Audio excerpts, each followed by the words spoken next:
I'm Shannon Thompson and my family and I live on Wyloo Station, which is in the West Pilbara region of WA.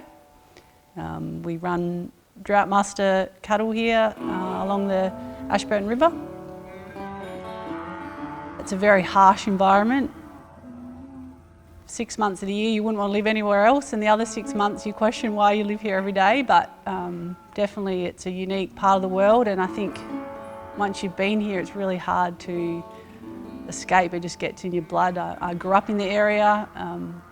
We pride ourselves on producing a very high quality, quiet drought master product. I think the animals speak for themselves. We want something that my kids can walk into the yard and be able to handle.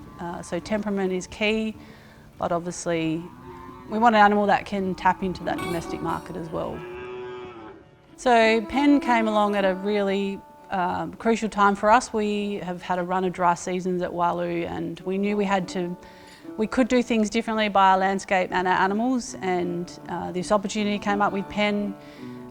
We'd had an idea in our mind of things that we wanted to do, and so pen provided us the opportunity basically, and the networking and the support that we needed to put those practices into place.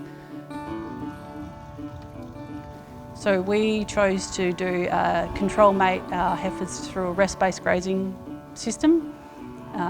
We chose that. We had been control mating our heifers for a while, and we had been dabbling in some rotational grazing, so being able to put the two together we felt was a nice fit and something that we could improve our management here at Wyloo.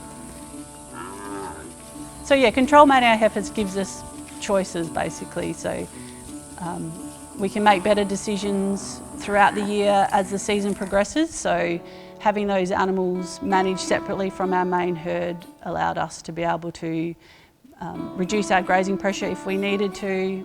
We were selecting for those animals that had higher fertility, and we were also calving down at the most optimum time of year. So we chose 5 paddocks to be able to rotate our heifers through.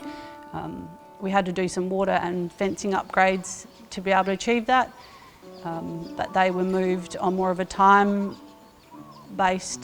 depending on what the pasture requirements were at the time, rather than a calendar-based rotation like we had done in the past. So the animals were moved as we saw necessary, so whether that was visual observations or what the optue was telling us. I think the best part of pen was the professional development that we did along the way. I think the project provided the platform to be able to use the skills that we learnt through the modules to be able to put that into practice on your own property on a project that's close to your heart or something that you really wanted to do on your property. I think it's about building the people capacity in the area. There's not many of us in the Pilbara, so if we can run less animals but produce a higher quality product that does justice to our business, I think is key, not only for your business but also for your landscape. We want to be able to hand down something that's a pretty profitable business that we can be proud of, that our kids can take on in the future.